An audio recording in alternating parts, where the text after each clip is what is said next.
Stone కొద్దిగా ఉండేది అసలు పడిపోయింది చేసుకోవచ్చు సార్. బట్ అది అట్లా అట్లా పడుతూ ఉంటుంది కాబట్టి మనం జాగ్రత్తగా చేసుకోవాలి.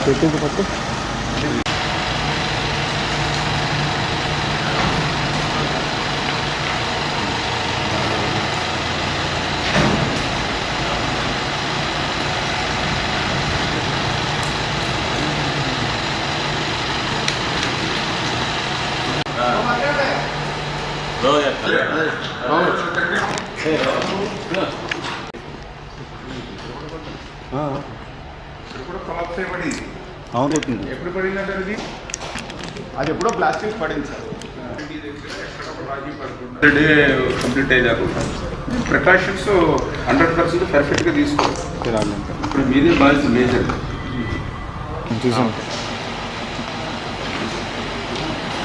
బాగా ఎక్కువ టెంపరేచర్ కూడా వచ్చేదాన్ని దీనివల్ల మీకు 2 రంగాల ప్రాబ్లం వచ్చింది. మీకు మనం పని చేసుకోవడానికి కూడా వెంటిలేషన్ కూడా లేదు, ఓన్లీ వన్ సైడే ఉంది. దానివల్ల ఇక్కడ పని చేయడం కూడా కష్టం వస్తుంది. అదే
ఇప్పుడే మనం చూస్తూ ఉన్నాం ఏదైతే వెలుగొండకు సంబంధించినటువంటి టన్నెల్ 2లో మనందరం కూడా ఉన్నాం.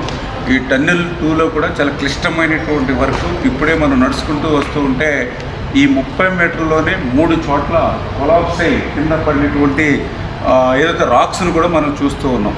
అంటే ఇటువంటి ప్రమాదకరమైనటువంటి క్లిష్టమైనటువంటి పనులు నిత్యం ఈ టన్నెల్లో ఉన్నటువంటి స్థితి. మొన్ననే మన తెలంగాణలో కూడా ఇట్లానే టన్నెల్ కొలాప్స్ అయ్యి ఏ రకంగా అయితే అక్కడ విషాదం చూసాం, మనందరం కూడా చూసాం. అటువంటి క్లిష్టమైనటువంటి పనులు కూడా జగన్మోహన్ రెడ్డి గాలి వదిలేస్తే మళ్ళీ మన కూటమి ప్రభుత్వం అధికారంలోకి వచ్చిన తర్వాత ఈ 22 నెలల్లో మరి హెడ్ వర్క్స్ కానీ టన్నెల్ 2కి లైనింగ్ అండ్ బెంచింగ్ పనులు కానీ ఫీడర్ కెనాల్ అయితే మొన్ననే 460 కోట్లు పెట్టి ఆ లైనింగ్ అండ్ సిసి వాల్ నిర్మాణం కానీ ఇవన్నీ పనులు పూర్తి చేసుకుంటూ వస్తుంది.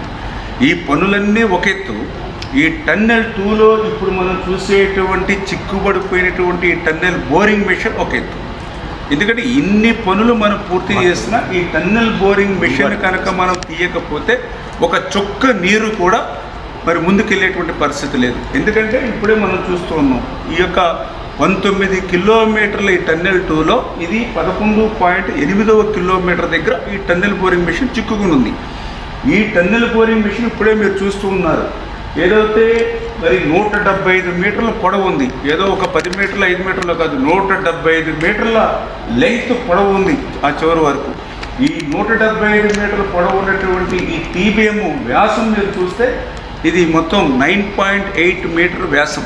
అంటే ఏదైతే మొత్తం సొరంగం ఏదైతే టన్నెల్ ఉందో మొత్తం ఎక్కడ కూడా ఒక 1 ఇంచ్ కూడా ఖాళీ లేకుండా అది క్లోజ్ చేస్తుంది.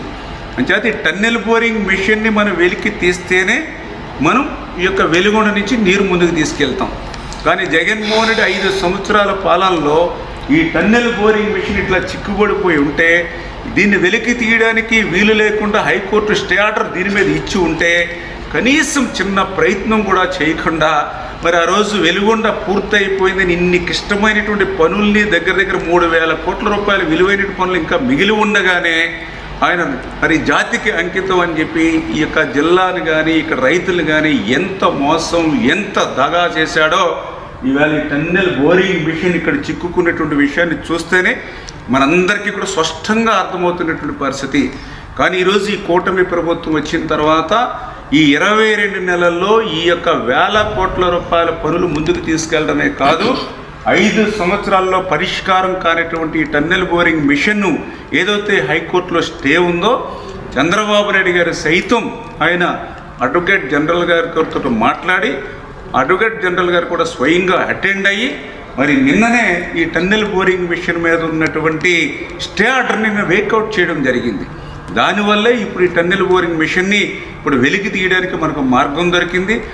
వాస్తవంగా అయితే ఈ టన్నెల్ బోరింగ్ మిషన్ కూడా దీన్ని వెలికి తీయడం కూడా చాలా కష్టమైన పని. అందుకనే వాస్తవంగా ఈ టన్నెల్ బోరింగ్ మిషను పని అంతా కూడా పూర్తయిపోయిన తర్వాత లాస్ట్లో ఇది 175 మీటర్ల పొడవు కాబట్టి అదే 175 మీటర్ల ఎక్స్ట్రా సొరంగం సైడ్కి తీసి ఆ సొరంగంలోకి ఈ మిషన్ వెళ్ళిపోయి దాన్ని వాల్ కట్టి క్లోజ్ చేసేస్తారు. అంటే ఒక రకంగా సైడ్కి తీసుకెళ్ళి దాన్ని సమాధి చేసేసినట్టుగానే బరెల్ చేసేస్తారు. కానీ ఇది కదిలేటువంటి పరిస్థితి లేదు కాబట్టి ఇప్పుడు దీన్ని డిస్మాండిల్ చేసి బయటకు తీసుకెళ్ళాలి.